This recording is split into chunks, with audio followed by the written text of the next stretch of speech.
नमस्कार. आज महाराष्ट्रातून पुण्यामध्ये या ओबीसींच्या निर्णायक भूमिकेसाठी आणि बैठकीसाठी आलेले सर्व तमाम ओबीसी आलुतेदार बलुतेदार बांधवांचं आम्ही स्वागत करतो. गेल्या 2 वर्षापासून ज्या प्रकारे महाराष्ट्रामध्ये झुंडशाही चाललेली, वेगळं आरक्षण दिलेलं असतानाही कशा प्रकारे समाजाच्या आणि झुंडशाहीच्या जोरावर एक सामाजिक कार्यकर्ता म्हणून घेणारा कशा प्रकारे ओबीसीच्या आरक्षणामध्ये घुसखोरी करण्यासाठी या महाराष्ट्राला आणि या सरकारला दबाव टाकून असे निर्णय घेण्यास भाग पाडत आहे. आणि आपण आता पाहतोय की या स्थानिक स्वराज्य संस्थांच्या निवडणुका झाल्या. हजारो स्थानिक स्वराज्य संस्थांच्या निवडणुकांमध्ये ओबीसीच्या जागेवर हे बोगस दाखले घेऊन कुणबीचे अतिक्रमण करण्यात आलं आणि आमचे संविधानिक हक्क अधिकार डावलले गेलेले, ओरबाडले गेले. या संदर्भामध्ये महाराष्ट्रामध्ये जी सामाजिक दुही माजवली ती त्या अंतरवालीच्या मनोज जरांगेंनी, मग ओबीसीचे मंत्री असतील, मुख्यमंत्री असतील, ओबीसीचे आमच्यासारखे सामाजिक कार्यकर्ते असतील, यांना शिवीगाळ करून दमदाटी करून हे सगळं महाराष्ट्राने बघितलं. गेल्या 2-2.5 वर्षापूर्वी एका आरक्षणाच्या मागणीसाठी जे आंदोलन झालं, तिथं जी काही दंगल पेटली, जे काही लाठीचार्ज झाला, त्याच्यामध्ये पोलिसांची डोकी फुटली गेली. आणि त्यानंतर जे सुरू झालं ते महाराष्ट्रासाठी, महाराष्ट्राच्या जे पुरोगामी आपण जो महाराष्ट्र म्हणतो, संविधानिक याच्यावर चालणारा महाराष्ट्र म्हणतो, या महाराष्ट्राचा काळीमा फासणाऱ्या ह्या ज्या घटना आणि ही सगळी घडामोड चालू झाली. गावबंदी केली गेली. आमचे भुजबळ साहेब असतील, आमचे पंकजाताई असतील, आमचे धनुभाऊ मुंडे असतील, आमचे सगळे ओबीसीच्या नेत्यांची जात काढायची, त्यांना शिव्या द्यायच्या. ओबीसीच्या व्यासपीठावर जो नेता गेला, ओबीसीचे जे आमचे आक्रोश मोर्चे झाले तिथं जो गेला, त्याला टार्गेट करण्यात आलं, त्याचं करिअर संपवण्यासाठी प्रयत्न झाले. आता सध्या जे महाराष्ट्रामध्ये चालू आहे गेल्या 8 ते 10 दिवसामध्ये कशा प्रकारे मुख्यमंत्र्यांची आईमाई काढली जाते, कशा प्रकारे ओबीसीचे नेते आणि ओबीसीच्या एका तेली समाजातून येणारे बावनकुळेजी, या बावनकुळे साहेबांवर एकदम खालच्या दर्जात बॉडी शेमिंग करणारं वक्तव्य केलं जातंय. त्यांना काय काय उपमा केल्या जातात, त्यांना ते कालकेय म्हणलं जातंय, काय म्हणलं जातंय. आणि महाराष्ट्र आणि महाराष्ट्राचं पोलीस प्रशासन हे निष्क्रियपणे बघत राहतंय. त्यामुळं सध्या महाराष्ट्रामधील 65% लोकसंख्या असणारा हा ओबीसी आलुतेदार बलुतेदार विजय एनटी मायक्रो ओबीसी हा चिंतेत आहे. जर मुख्यमंत्र्यांना एवढ्या खालच्या लेवलला जाऊन एखादा कार्यकर्ता, सामाजिक कार्यकर्ता जर शिवीगाळ करत असेल आणि ते ऐकत असतील, ते सहन करत असतील, तर मग ओबीसींचं काय, हा प्रश्न ओबीसीला पडलेला आहे. जर कायद्याच्या कक्षेमध्ये मनोज जरांगे नसतील, त्यांना ते डिप्लोमॅटिक इम्युनिटी म्हणजे एखाद्या बाहेरच्या देशातील एखादा कोण राजदूत असतो, त्याला इथला स्थानिक कायदा लागू नसतो, असं काहीतरी झालंय का काय, अशी आता वेळ आलेली आहे. त्याच्यामुळं आपण पाहतोय की कशा प्रकारे हे सर्व चालू आहे. आणि ज्या आता जात पडताळणीची जी 4 प्रमाणपत्र रद्द झाली, आपण जर आता डाटा पाहिला, महाराष्ट्र सरकारने हा डाटा जाहीर केलेला आहे. स्वतः काल महसूल मंत्री बावनकुळे यांनी सांगितलं अधिकृतरित्या, गेल्या 3 वर्षामध्ये 22 लाख कुणबीची सर्टिफिकेट वाटली गेली. आमचा सवाल बावनकुळेंना आहे, आमचा सवाल मुख्यमंत्र्यांना आहे आणि ह्या सर्व कॅबिनेट मधील मंत्र्यांना आहे, हे राज्य चालवणाऱ्यांना आहे.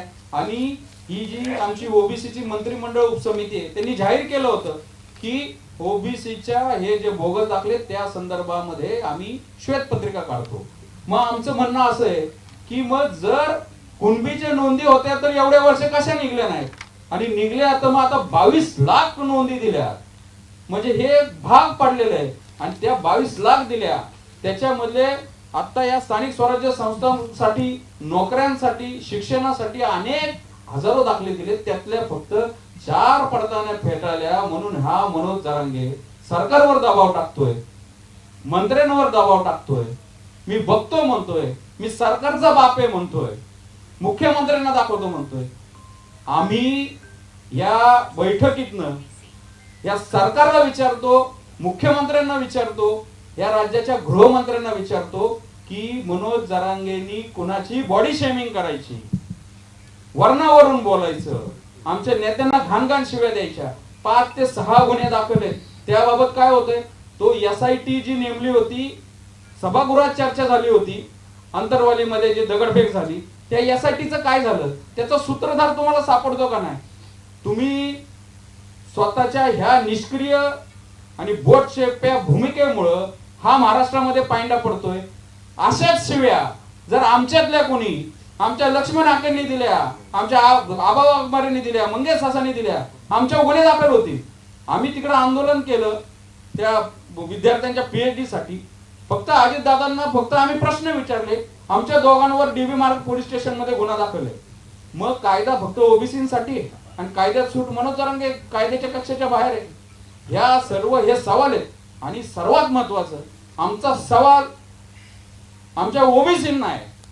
आम्ही जीवाचं रान करतो, आम्ही महाराष्ट्रात फिरतो, आम्ही बाजू मांडतो, सकाळी उठल्यापासून संध्याकाळपर्यंत आम्ही आईमाईवरनं शिव्या खातो, आमच्या हल्ले होतात, गाड्या फुटतात, जीवे मारायच्या धमक्या आहेत.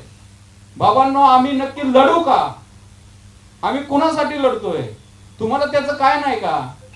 मग जर तुम्हाला कशाचं काय नसेल, तुमच्या हक्क अधिकाराचं नसेल, तुमच्या मुलांच्या शिक्षणाचं नसेल, तुमच्या मुलांच्या नोकऱ्यांचं काय नसेल, ज्यांना ज्यांना कुणाला लोकप्रतिनिधी व्हायचंय, तुमच्या लोकप्रतिनिधित्वासाठी जे संविधानिक आपल्याला आरक्षण मिळेल त्याचं जर तुम्हाला काही नसेल, तर आम्ही ही चळवळ थांबू का, अशा चिंतेत आम्ही आहोत.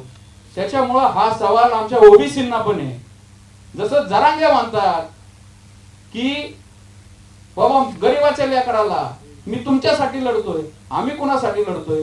ओबीसींना पण आम्ही अपील करतो की तुम्ही पण तुमची भूमिका सांगा. आम्ही तुमच्यासाठी छातीवर गोळी घ्यायला, जीव द्यायला तयार आहेत.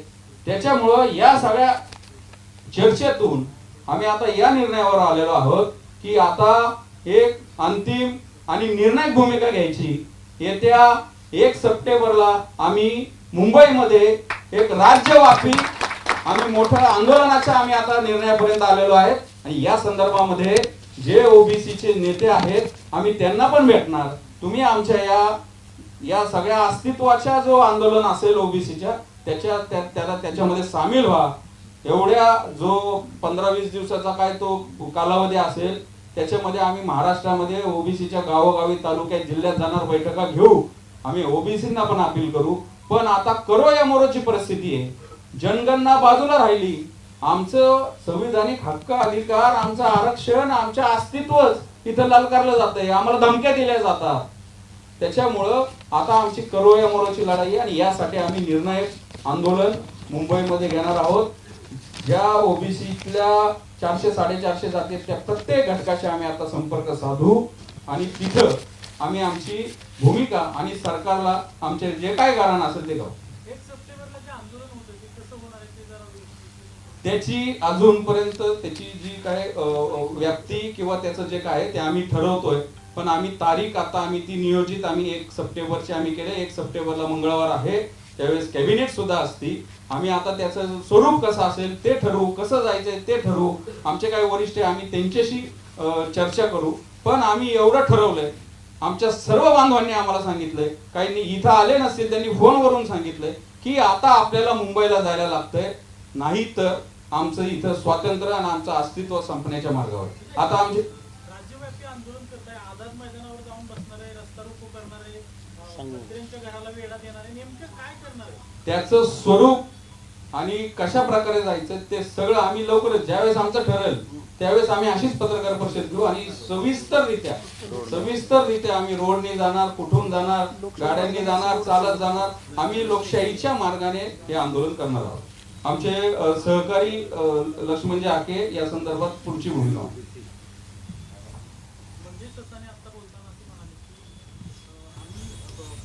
आमच्यावर हल्ला होत आहे, गाड्या फुटतायत, मात्र लोकांचा प्रतिसाद तसा मिळत नाहीये. एका बाजूला जरांगे पश्चिम महाराष्ट्राचा आता आपण दौरा बघितला, हजारोच्या संख्येने लोक जमा होत आहेत, तर ओबीसी तुमच्या मोर्चामध्ये किंवा तुम्हाला साथ द्यायला लोक उभे राहत नाहीत का? हा विरोधाभास आहे? हे बघा, ओबीसी हा विखुरलेला आहे हे पहिल्यांदा मला तुम्हाला सांगावं लागेल. मुळात ओबीसीची बाजू इथं कोणी घ्यायला तयार नाही. कालच महसूल मंत्र्यांनी सांगितलं की 22,20,000 प्रमाणपत्र वाटली गेली. शासनानं ओबीसींना विचारात घेतलं का?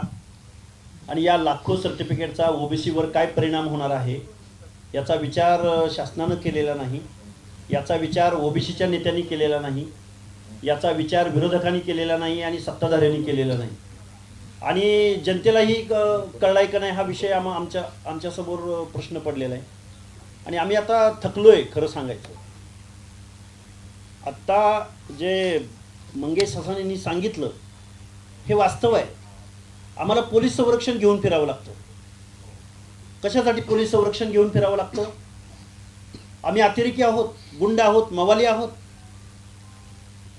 गरीब म्हणून आमची लेकरं बाळं गरीब झाली, आमची लेकरं बाळं गरीब झाली. होय ठीक आहे, गरीब झाली. शासनाला आमची विनंती आहे, BPLची लाईन मोठी करा ना. बिलो पॉवर्टी लाईन, गरिबीसाठी धोरणं आणा ना तुम्ही. आणि मग लेकरं गरीब झाले असतील तर तुम्ही EWS दिले ना, इकॉनॉमिकल विकर सेक्शन, ते बंद करा. तुम्ही SCBC दिलंय 10%, ते कुणासाठी दिलंय, का दिलंय, ते बंद करा. मागासवर्गीयाची व्याख्या ठरवा मुख्यमंत्री महोदय. कोण मागासवर्गीय? गरिबीचा निकष असेल तर EWS कशाला केलं तुम्ही? गरिबीचा निकष असेल तर 10% SCBC का दिलं तुम्ही? आणि मग मराठा समाजातल्या गरिबांसाठी तुम्हाला ओबीसीचं आरक्षण द्यायचं असेल तर ओबीसी मधल्या गरिबांचं काय? मग मुळात आरक्षणाच्या हेतूला हरताळ फासलेला आहे गव्हर्नमेंटनं, संविधानिक तत्वांना हरताळ फासलेला आहे. आणि आता आमचं शासनाबरोबर आम्ही लढून झालंय. मनोज जरांगेंना अंगावर घेऊन झालंय, मराठा समाजाला आम्ही सगळ्या बांधवांनी अंगावर घेऊन झालंय. आता आम्ही टेन्शनमध्ये आहोत. ही लढाई आम्ही जवळजवळ हारलेलो आहोत. खूप खेदानं नमूद करतोय तुमच्यासमोर. कारण ओबीसीचे नेतेही बोलत नाहीत, मंत्रीही बोलत नाहीत. बघा, एका बाजूला मराठा समाजाच्या सब कमिटीच्या 11 बैठका होतात, बरोबर का वकील साहेब? 13 बैठका झाल्या. आणि ओबीसी सब कमिटीच्या 2 बैठका झालेल्या आहेत. त्यामुळे ओबीसी बद्दल कोणीही बोलणार नाही. ओबीसीचं आरक्षण आज रोजी संपलेलं आहे. आणि ते कसं संपलंय हे कोणी विचारत पण नाही. ना ओबीसीचे नेते विचारतायत, ना सरकारमधले नेते विचारतायत. त्यामुळे आमची ओबीसींना विनंती आहे, खरंच हे आंदोलन करायचं का? 1 सप्टेंबरची आम्ही तारीख देतोय. मुंबईला जायचं आहे. आंदोलन करायचं असेल तर तुम्ही सगळे याल. आंदोलन करायचं नसेल तर मग हे आमचं शेवटचं आंदोलन असेल. आणि ओबीसी आरक्षणासाठी मंगेश हसानी असतील, वाघमारे साहेब असतील, किंवा आमचे ढोले पाटील असतील, किंवा आमचे खटके साहेब असतील, सोलंकर असतील, सगळी मंडळी आम्ही आता हरलेलो आहोत. हे मी खूप जबाबदारीनं तुमच्यासमोर व्यक्त करतोय. आणि आता बस झालं ते सगळं. बोलू ते आलू ते ओबीसी, छोटे मोठे सामाजिक मागास, हे संपलेलं आहे सगळं. बरोबर आहे का? एवढं सगळं होऊन सत्ताधारी म्हणतायत, काल मंत्री महोदय आज म्हणाले का, आज मंत्री महोदय म्हणतायत की तुम्ही जरांगेंच्या विरोधामध्ये बोलू नका, रस्त्यावर येऊ नका, आंदोलन करू नका. आता ओबीसीने आरक्षण सोडून द्या. संपलेलं आहे ओबीसीचं आरक्षण. आणि याची खंत ना सरकारला आहे, ना विरोधकांना आहे, ना ओबीसी नेत्यांना आहे. आणि 1 सप्टेंबरची तारीख आम्ही जाहीर केली ना, त्याच्या अगोदर आम्ही ओबीसीच्या नेत्यांना जाऊन भेटणार आहोत. आम्ही इथं बसलेली सगळी मंडळी आम्ही कार्यकर्ते आहोत.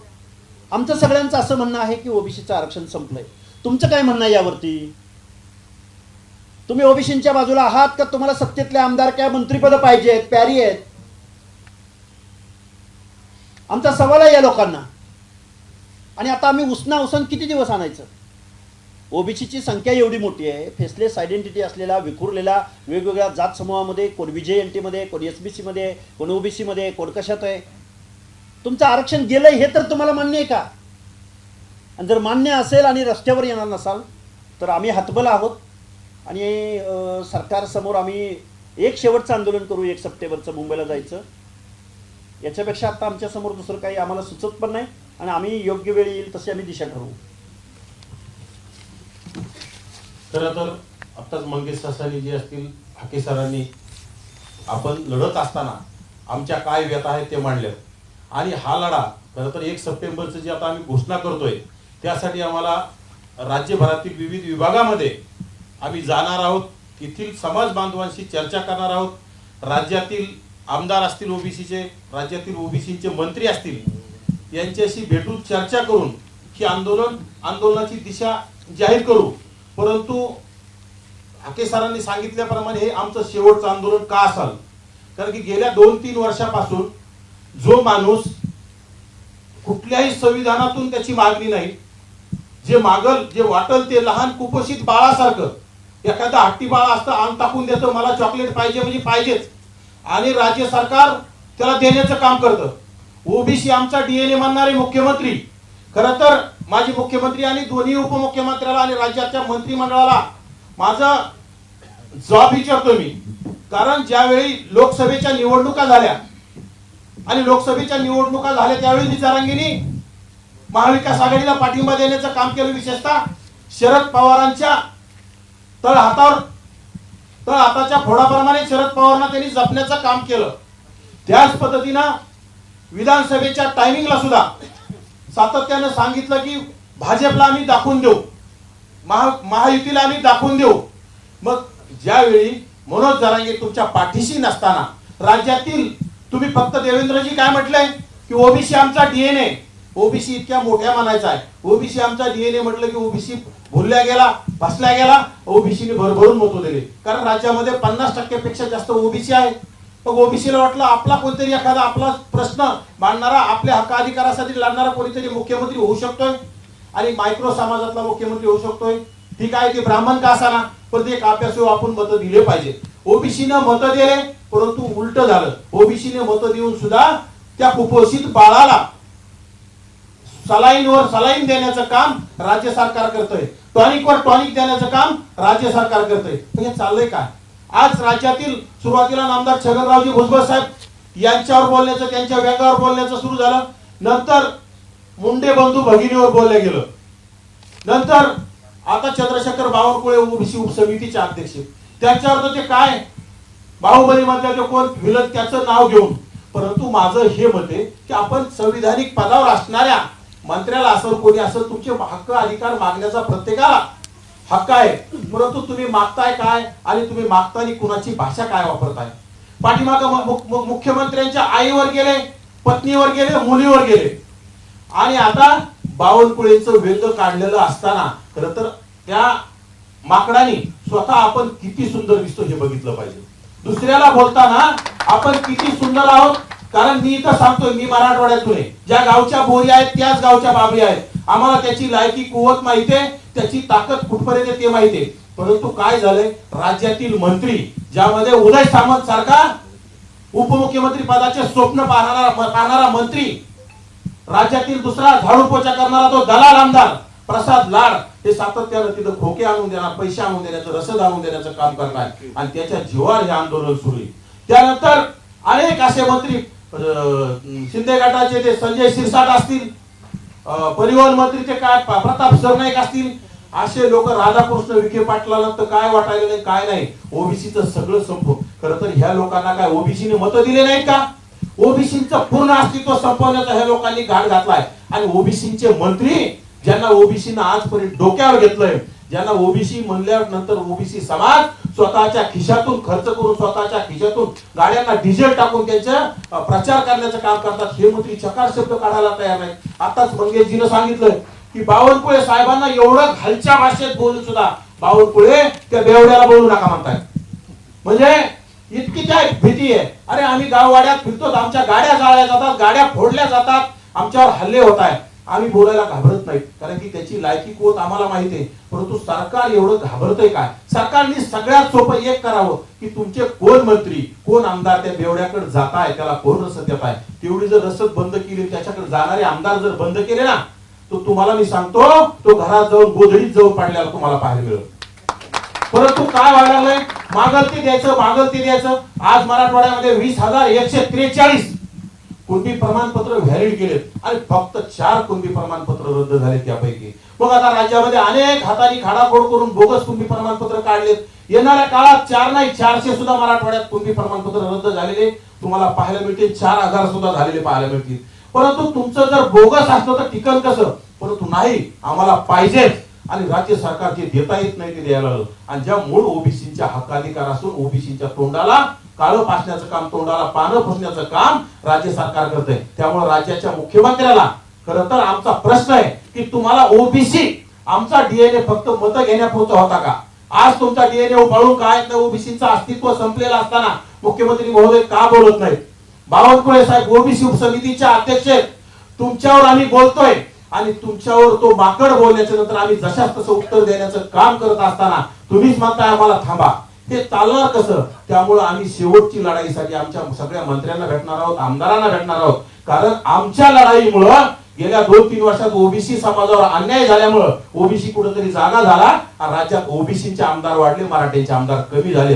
परंतु उलट झाले, ज्याचे आमदार कमी झालेत, ज्याच्यामुळे आमदार कमी झालेत त्याच्या पुढे सरकार लोटांगण घ्यायला लागले. आणि ज्यांच्यामुळे आमदार वाढले, ज्या समाजामुळे आमदार राज्यात वाढले, ज्या समाजामुळे राज सत्तेत आलेत आणि ज्या समाजामुळे मुख्यमंत्री होता आलं, दोन्हीला उपमुख्यमंत्री होता आलं, ज्या ओबीसीच्या मंत्र्यांना मंत्री होता आलं, ते ओबीसीचे कुठलेही प्रश्न मांडायला तयार नाहीत. त्यामुळे आम्ही ओबीसीचे कार्यकर्ते म्हणून एक वेळेस राज्यभरात आम्ही विभाग वाईज आम्ही जाणार, ओबीसीच्या काय म्हणणं आहे ते ऐकून घेणार, ओबीसी सोबत चर्चा करून येणाऱ्या काळात 1 सप्टेंबर तारीख घोषित केली त्यासाठी एक 7-8 दिवस आपण फिरणार. आणि नक्कीच मला वाटतं ओबीसी समाज जागा आहे. मंत्री झोपले असतील, आमदार झोपले असतील, मंत्री घाबरत असतील, आमदार घाबरलेले असतील, परंतु ओबीसी समाज घाबरत नाही. ओबीसी समाज कुणाला दबत नाही. आता ज्याच्या बंधूंनी सांगितलं भाषण कोणतरी करताना किंवा जरांगे पाटील, अरे पाटील बिटील ते बोले पाटील मानायचं नाही. खरंच परिस्थिती आहे ना, तुम्हाला इतर मागासवर्गीयाचं आरक्षण पाहिजे. येणाऱ्या काळात मागासवर्गीयाचं आरक्षण जरी दिलं तरी तुम्हाला आनंदच वाटेल. मग तुम्हाला पाटील कसं म्हणायचं? आणि एकतर तो बेवडा 96 कोळी नाही, पाटील नाही, तो भिकारचोट आहे. मी आज सुद्धा सगळ्या मीडिया समोर सांगतो, भिकारचोट आहे. आणि येणाऱ्या काळात राज्यातील तमाम ओबीसीने त्याला मण्याशिवाय बोलू नये, भिकारचोटाशिवाय बोलू नये.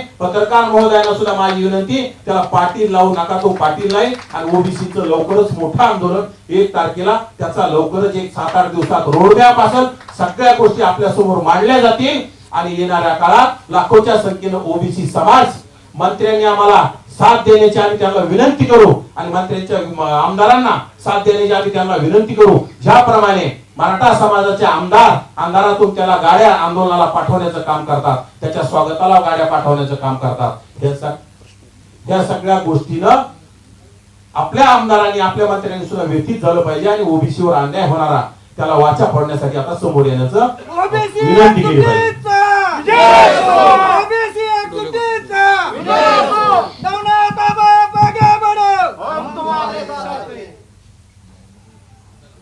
खर तर ज्या वेळेस 2014ला हे सरकार आलं त्यावेळेस गुजरातमध्ये पटेलांसाठी, राजस्थानमध्ये गुज्जर समाजासाठी, हरियाणा पंजाब या समाजामध्ये जाट समाजासाठी, आपल्या तेलंगणामध्ये कापू समाजासाठी आणि त्याचबरोबर महाराष्ट्रामध्ये मराठा समाजासाठी ओबीसी टॅगची मागणी होती. ही मागणी पुढे आली, त्या मागणीचं मोठे आंदोलन झाली, अख्ख्या देशभर झालं, पाटीदार आंदोलन झालं, आपण सगळ्यांनी ते पाहिलं.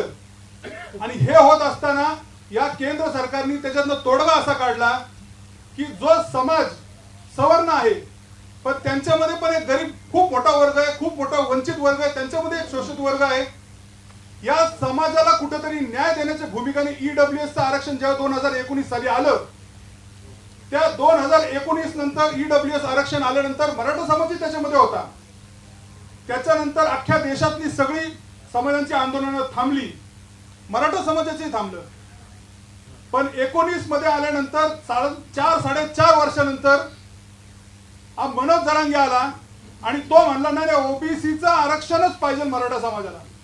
त्यावेळेस सरकारने त्यांना सांगितलं की 10% बाबा, 8, 8.5, 9% मराठा समाजच घेतो एकटे, म्हणजे तुम्हाला जवळजवळ 90% आरक्षण आहे. 9% हे कुठल्याच समाजाला नाहीये. पण तो काय ऐकायला तयार नव्हता आणि त्याच्या हट्टापायी या सरकारने ज्या पद्धतीने कामकाज सुरू केलंय ते अख्ख्या देशामध्ये कुठं नाहीये, अख्ख्या देशात कुठं नाहीये. आरक्षणाचा जनक हा महाराष्ट्र राज्य, छत्रपती शाहू महाराजांनी सुरू केलं, बाबासाहेबांनी ते कोडिफाय केलं, महात्मा फुलेंनी ते इंग्रजांकडे मागितलं. या पुरोगामी महाराष्ट्रामध्ये की जिथं सामाजिक न्यायाची गंगोत्री सुरू झाली त्या पुरोगामी महाराष्ट्रामध्ये या सगळ्या सामाजिक न्यायाचं दमन करण्याचं काम या भारतीय जनता पार्टीच्या सरकारने सुरू केलेलं आहे. आणि भारतीय जनता पार्टी असेल, एकनाथ शिवसेना शिंदे गट असेल किंवा राष्ट्रवादी काँग्रेस अजित पवार गट असेल, या तिघांचं तीन तिघडा काम बिघडा जे सरकार आहे ना, हे सगळ्यात मोठं सामाजिक न्यायावर कलंक म्हणून इतिहासामध्ये ओळखलं जाईल. हे सगळं लक्षात ठेवलं जाईल. हे सगळं लक्षात ठेवलं जाईल. ज्या पद्धतीने सामाजिक न्यायाचं पतन या महाराष्ट्रामध्ये या देशामध्ये केलंय हे कुणी केलेलं नाहीये. एक जात उठती दुसऱ्याचं आरक्षण मागती तिथपर्यंत ठीक होतं, पण दुसऱ्याचं जात बदलायला लागली. अहो जात, मला सांगा, आपण सुज्ञ पत्रकार आहात, इथं सगळी जनता आहे, सगळ्या देशात अख्खा नियम आहे की जात ही बापाकडनं येते आणि बापाकडनं आलेली जात ही बदलता येत नाही. हा नियम आहे, हा कायदा आहे. पण या सरकारने यांनी मागणी केली की आम्हाला जात बदलून पाहिजे, आम्हाला मराठा म्हणण्याची लाज वाटती, आम्हाला कुणबी म्हणायचंय, आम्हाला मागास बनायचंय. बरं, वेडी लोक काही मागणी करतील हो. सरकारने रातोरात मिटिंग घेतल्या, 12-12 वाजता मिटिंग घेतल्या, 2-2 वाजेपर्यंत चर्चा चालल्या, सभागृह 11 साडे 11 पर्यंत सुरू होतं.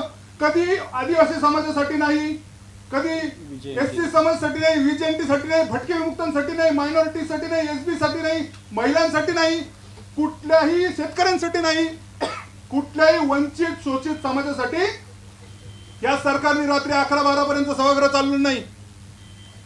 आणि सभागृह चाललं कोणासाठी? 70% त्या सभागृहामध्ये मराठा समाजाचे लोक होती, त्याच्यामध्ये मंत्री होते. आणि हे कायदे अशासाठी झाले कारण आमचं तेच म्हणणं आहे की या सभागृहामध्ये असेल, वरच्या सभागृहामध्ये असेल, ओबीसीचं पुरेसं प्रतिनिधित्व नाहीये. ही जी आपण लढाई चालतोय, ही जी आपल्या विरोधात जे सगळे जी आर बनतायत, त्याचं कारण आहे की सभागृहामध्ये ओबीसी व्हीजेएनटीचे लोक नाहीयेत. ज्या पद्धतीने एससी एसटीला आरक्षण आहे त्या पद्धतीने ओबीसीला आरक्षण नाही यावा. आणि हे कुठेतरी आपल्याला सगळं नीट करायचंय, म्हणून आम्ही हा लढा केला होता. पण हे सगळं होत असताना, 2 मिनिटं बोलतो आणि संपवतो. हे सगळं होत असताना या सरकारने काही असे जे मनोज जरांगे सारख्यांचे जे लाड पुरायचं काम चाललेलं आहे, हे बाप बदलणारे, जात बदलणारे, हे निजामाचे अवलाद, अशा लोकांचं जर सरकार ऐकणार असेल, ओबीसीचं ऐकत नाही. काल महसूल मंत्री ओबीसी मंत्रिमंडळ समितीचे अध्यक्ष पुण्यात आले, ते मराठा समाजाच्या प्रतिनिधींना भेटले, पण ओबीसीच्या प्रतिनिधींना भेटायला त्यांना वेळ झाला नाही.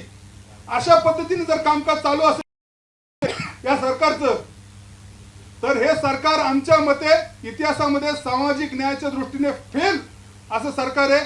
अख्ख्या देशात असे कायदे कुठे नाहीत, इतके अन्यायकारी आणि शोषण करणारे कायदे या सरकारने ओबीसीच्या विरोधात केलेले. त्यामुळं आता जी लढाई आहे, आता आम्ही एका पातळीपर्यंत आलेलो आहोत, पण आम्ही पाहतोय की सरकार आम्हाला कुठेही मदत करत नाही, कुठेही सहाय्य करत नाही.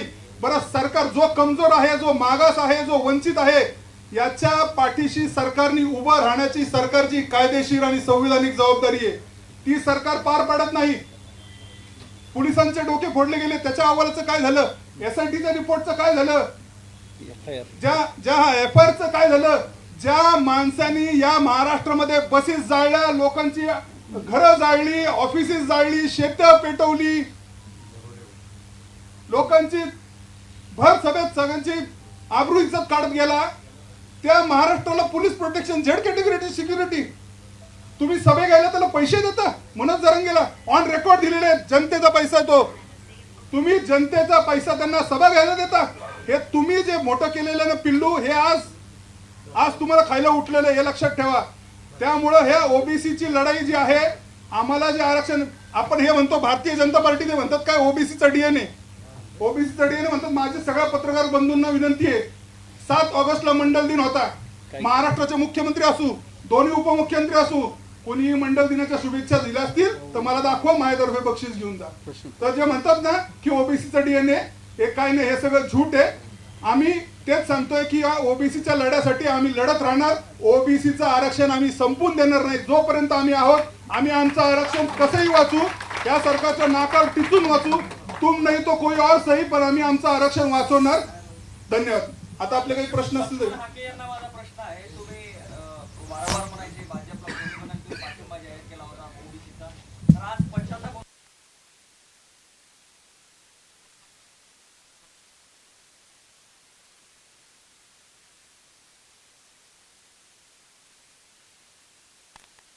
कितीतरी वेळा आम्ही जाहीर भूमिका घेतली की जो भाजप स्वतःचा DNA ओबीसी म्हणतो, ज्या भाजपला भटाबामणांच्या पक्षामधून, भटाबामणांच्या गल्ल्यामधून वाड्या वस्ती तांड्यावरती घेऊन जाणारा माधव, स्पेशली ओबीसी घटक मायक्रो असो किंवा मेजर असो, या सर्वांनी भाजपला मोठं केलंय.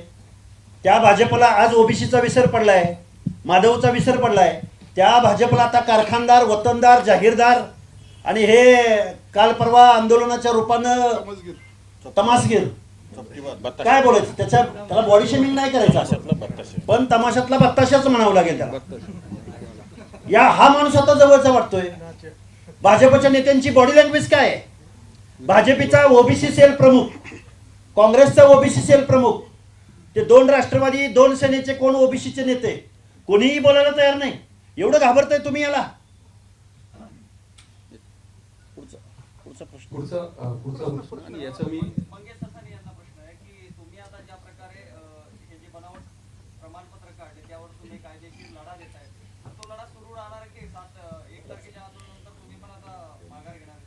नाही, तो लढाई बघा, कोर्टाची लढाई, संविधानिक लढाई, तिथं आम्हाला जास्त असं झुंडीने जायला लागणार नाही. ती लढाई आमची चालूच आहे.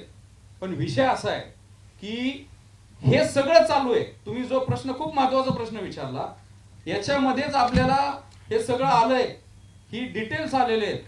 10,000 जात पडताळणीचे प्रकरण प्रलंबित आहे. आणि हा आता जो आगडोंब उसळला आहे आणि त्याच्या जे अंगात आले मनोज जरांगेच्या, हे फक्त त्याचसाठी 4 फक्त प्रमाणपत्र भेटालीत. पण गेल्या अनेक वर्षापासून प्रलंबित असलेल्या स्थानिक स्वराज्य संस्थांच्या निवडणुका ह्या आमच्यामुळे लागल्या. 33,000 जागा आणि 27% आरक्षण हे आम्ही लढून सुप्रीम कोर्टात आणलं. पण ते म्हणतात ना, मेहनत करे मुर्गान फकीर खाय अंडा. इलेक्शन लागल्या आणि कुणबी दाखल्यांवर हे उभे राहिले. आता त्यांच्या पडताळण्या प्रलंबित आहेत. त्यांच्या आता जे काय सुनावण्या झाल्या त्या सुनावण्या निकालासाठी राखीव आहे. आणि त्यासाठी या मनोज जरांगेची सगळी उठाठेव चालू आहे की तुम्ही पडताळणीच करायची नाही. अहो, त्यांच्यातल्या काही जणांनी मागणी केली, प्रसाद लाड, लाज वाटली पाहिजे प्रसाद लाड तुम्हाला. यांनी अधिवेशनात, पावसाळी अधिवेशनामध्ये तुम्ही भूमिका मांडताय, बाकीच्या राज्यामध्ये पडताळणी समिती नाही, तर आपण पण रद्द करा. त्या विखे पाटलांचे बोलणं आहे की जात पडताळणी समित्याच रद्द झाल्या पाहिजे. लाज वाटती. तो कायदा रद्द झाला पाहिजे म्हणतात. म्हणजे काय? घेऊन टाका म्हणून सगळं. अहो, एक काम करा ना, सरळ मी तर म्हणतो एक कक्ष लावा, कोरी त्या मनोज जरांगेला 5-50 लाख सर्टिफिकेट द्या आणि त्याला म्हणा तुला ज्याला वाटायची त्याला वाट. आणि आम्हाला काय करा, आम्हाला काढून टाका, आम्हाला रेल्वे करा, आम्हाला बांगलादेशला पाठवा. नाही, हा लढा चालू राहील, कारण कायदा आमच्या बाजूने आहे, संविधान आमच्या बाजूने आणि सत्य पण इथले आमच्या राज्यकर्ते आमच्या बाजूने. त्यामुळे कायदेशीर लढा हा कायम चालू हा राहील. लढा चालू राहणार, शेवटपर्यंत चालू राहणार. आणि कुठेतरी त्यांची जी मागणी होती रद्द करणार, पण त्याच्या काउंटर, शेवटी न्याय आणि कायद्याचं राज्य आहे. इथं किती तुम्ही कायदा वेशीला टांगला विखे पाटील, प्रसाद लाड, असं होत नाही. आता अपिलेट अथॉरिटी आली, आम्ही हायकोर्टात जाऊ. आणि दौंडच्या प्रकरणात आम्ही हायकोर्टात गेलो आणि आमच्या सारखा निर्णय झाला, त्याचं ते प्रमाणपत्र फेटाळलं. त्यामुळे हा लढा फक्त केविलवाना प्रयत्न जो मनोज जरांगे करतोय ना, त्याच पडताळणी समितीवर दबाव टाकायचा, त्याचा आक्षेप आहे आम्हाला. आणि बावनकुळे साहेब, तुमची नैतिक जबाबदारी आहे. खोटं घाबरता त्याला, तुम्ही म्हणता रस्त्यावर उतरू नका. तुमच्यापर्यंत आम्ही तर असं आता म्हणतो की तुमच्या बॉडी शेमिंग आणि तुमच्या व्यंगत्वाबद्दल बोलले ठीक आहे, पण ओबीसीने त्यांच्या अधिकारासाठी रस्ता उतरायचा नाही, हा अधिकार तुम्हाला पण नाही. तुम्ही मीटिंग घेत नाही. साम टीव्ही मी नेहमी पाहतो, त्यावर दाखवलेल्या बातम्या रिलेट करतात.